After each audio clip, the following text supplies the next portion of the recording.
2016 में हमारे घर पे आप आए थे। हाँ। आज 10 साल के बाद भी हमारे साथ अन्याय हुआ। यही आपकी रक्षा करता है और ये लगे हुए हैं, मैं बता रहा हूँ, ये लगे हुए हैं इसको खत्म करने में, क्योंकि इस बात को मानने को तैयार नहीं है कि हिंदुस्तान के हर नागरिक को एक वोट मिलना। 2 बार उनके ऊपर जानलेवा हमला हुआ है, आज भी उनके लाइफ में बहुत बड़ा खतरा है। 19 फ्रैक्चर है मेरे को। 19 फ्रैक्चर। मकान के ऊपर सर के मिट्टी का तेल डाल के मेरे भाई को घर में ही जिंदा जला दिया। आपका साथ चाहिए, क्योंकि हम सरकार पे आशा छोड़ दिया है।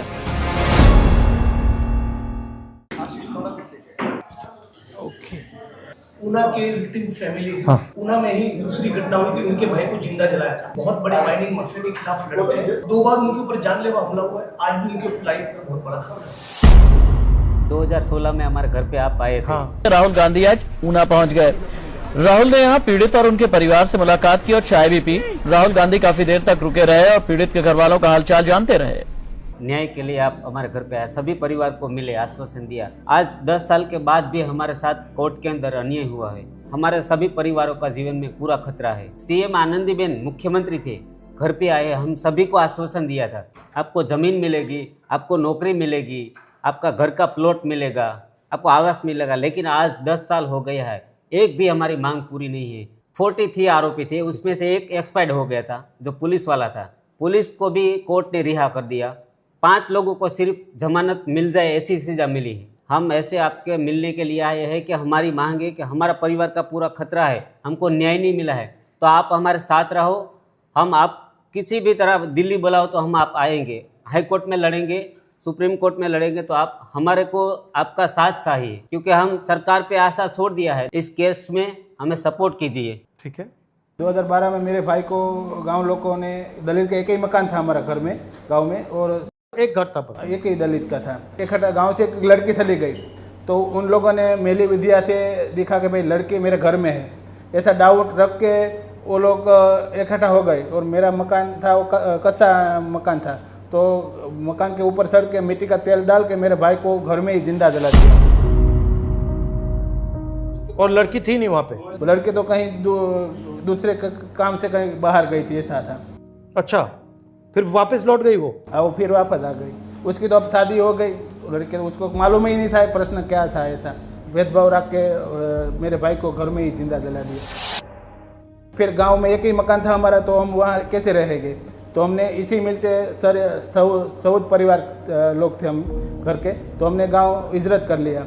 और ऊना तहसील में हम 12 साल तक भाड़े के मकान में रहे और सरकार को हमने लिखित में। और आपकी जो जमीन थी उसका क्या हुआ? वो तो वहाँ ही थी। फिर हमने हिजरत कर लिया, हमारे पास कुछ भी नहीं रहा। जो हिजरत का नियम है सरकार का कि भाई हिजरत जाहिर सरकार करती है, तो उसके बाद उसकी फैसिलिटी मिलनी चाहिए। पर आज दिन तक अभी तक हमको फैसिलिटी मिली नहीं। हमने सरकार को रजूआत कुछ करे तो हमको 18 दिन तक जेल में रख देते हैं, जूनागढ़ सेंटर जेल में, कि इन लोगों को हम कुछ भी सुविधा नहीं देंगे। आपने क्या गलती की है? मतलब बस वो सरकार ने क्यों इसको हमारे गांव में भेजा, ऐसा वो गलती हमारी। और हम दलित समाज के हैं, इसलिए वो गांव में हमको कुछ भी सुविधा आज भी नहीं देने चाहिए। इसी प्रकार से महेश भाई मकवाड़ा सौराष्ट्र का one of the biggest mining mafia है, जो भाजपा का सांसद रहा है, एक आरटी एक्टिविस्ट के मर्डर का आरोपी रहा है। इन्होंने इतना भयंकर मारा कि 6 महीने उनको अस्पताल में रहना पड़ा, फायरिंग की उनके ऊपर, और आज भी उनकी जान के ऊपर खतरा है। 19 फ्रैक्चर है मेरे को। 19 फ्रैक्चर।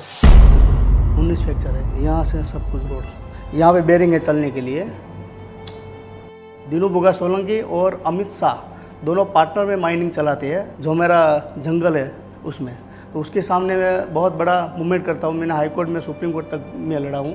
तो उस हिसाब से मेरे पर 2 बार फायरिंग हुआ, एक बार खूनी हमला हुआ, और बाद में अभी उसने क्या किया, मैं झुक नहीं रहा था तो वो लोग ने मेरे पर अभी गुस्सी कोट करके मेरे को जेल में डाल दिया। 15 महीना में जेल में रहा, और 15 महीने इतना टॉर्चर किया जेल में कि इसकी बात मत करो। क्योंकि जो मेरे को चाहिए जेल में, जो जेल मिलने के जो प्रमाण मिलना चाहिए जेल में, वो भी मेरे को नहीं दे रहे थे वहाँ पे। अभी भी मैं बाहर आके मेरा इतना खतरा है कि इसकी कल्पना में क्या करूँ, क्योंकि ये गुजरात के अंदर कोई भी अभी सेफ नहीं है, इस तरह से मेरे को लगता है। इतना प्रेशर है, रिस्क है, धमकी है, मारते हैं आपको, तो फिर आप ये क्यों करते हो? आप किसी को भी ये देश में लड़ने के लिए आवाज़ तो उठाना पड़ेगा। अगर मेरा लड़का मेरे को बोले क्या पापा आप तो इस तरह से मोबाइल चला रहे थे, हम लोग क्यों गुलाम हैं?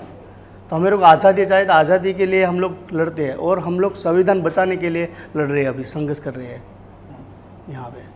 यहाँ पे जो बीजेपी की जो सरकार है वो इस तरह से है कि वो इसकी तानाशाही इतनी है कि उसका क्या हम लोग चर्चा करने के लिए कोई नहीं है। जो पुलिस है वो भी यहाँ पे वो ड्रग का बिजनेस करती है, और ये दिनू भगत सोलंकी और अमित शाह वहाँ पे हमारा दरिया काटा है, तो वहाँ पे ड्रग्स भी बहुत ला रहे हैं और सप्लाई भी होता है। जैसे हम लोग ड्रग्स भी बीच में हमने 300 करोड़ रुपये का जो वेरावल सोमनाथ है वहाँ पे वो पकड़ा था, होमगार्ड ने वो पकड़ा था, तो 300 करोड़ रुपये का माल था वो।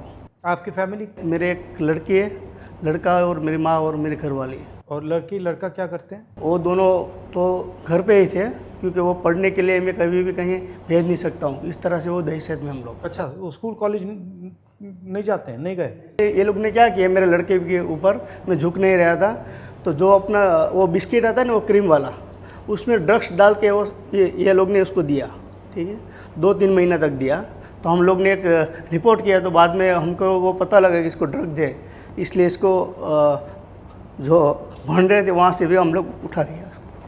कोर्ट में मदद हो रही है, क्या करें? हमारे लीगल वाले तो मदद कर रहे वो होंगे। सर बात हुई है कि हम हाई कोर्ट में और इन फ्यूचर ज़रूरत पड़ेगी तो सुप्रीम कोर्ट तक हमारी लीगल टीम मदद। दिल्ली बुलांगो तो आने के लिए तैयार है, लेकिन लड़ना है। हमारे साथ अन्याय आज भी 10 साल के बाद भी हुआ है।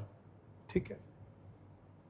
जो आखिरी बात, जो अक्यूज थे जिन्होंने उनके ऊपर ये एट्रोसिटी किया 10 साल के दौरान और 2 बार किया, उनमें से एक अक्यूज ने शराब का काला कारोबार भी शुरू कर दिया और पुलिस कर्मी को भी मारा है 15 दिन पहले। इतने नोटोरियस है, फिर भी पुलिस की ओर से ऐसा कोई ठोस कार्रवाई नहीं हो रहा है। तो हमारी डिमांड ये है कि हम सरकार पे प्रेशर बनाना चाहते हैं कि सरकार अपील में जाए। हम तो जाएंगे ही, और एज अ पार्टी हम लोग लीगल जो भी हेल्प हो सकती है वो सारी करेंगे। ભાજપના જે એમએલએ છે ને એને જે આરોપી છે ને જજમેન્ટ મળ્યું ને નિર્દોષ છોડવામાં આવે ને ત્યારે એમને ફૂલ હાર કર્યા છે એમની ઓફિસમાં। ये कह रहे हैं कि भाजपा का अभी ऊना में जो विधायक है, ऊना के एट्रोसिटी करने वाले अक्यूज का स्वागत किया जैसे कोर्ट में से छूट कर आए, तो कोई शर्मिंदगी नहीं।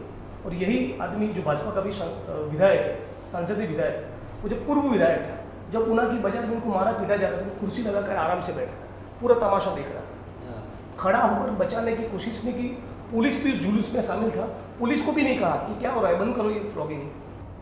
પોલીસે પણ આરોપી છે નહીં। जब आनंदीबेन सीएम थे तब घर पे आए थे, तब एमएलए था वो दूर दूर जा रहे थे, हमारे पास नहीं रहा था, क्योंकि वो आरोपी को प्रोत्साहन दे रहे थे, इसलिए वो हमारे पास नहीं आ रहे थे। एक बार भी नहीं मिले हमारे। ठीक है, दूर दूर रहता था।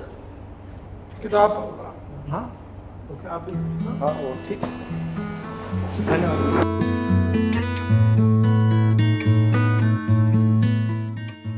जब तक आपके लोग ब्यूरोक्रेसी में, पुलिस में, जुडिशरी में नहीं आएंगे, तब तक आपका फायदा नहीं होने वाला। यही आपकी रक्षा करता है, और ये लगे हुए हैं, मैं बता रहा हूं, ये लगे हुए हैं इसको खत्म करने में, क्योंकि इस बात को मानने को तैयार नहीं है कि हिंदुस्तान के हर नागरिक को एक वोट मिलना चाहिए। यही लड़ाई, मगर मेन बात है भैया, इसको हम सब इसकी रक्षा करेंगे, इसको नहीं छोड़ना हम, क्योंकि इसकी रक्षा में हिंदुस्तान के गरीबों की, किसानों की, मजदूरों की, सबकी रक्षा। जिस दिन ये गायब हो गया उस दिन कुछ नहीं बचेगा।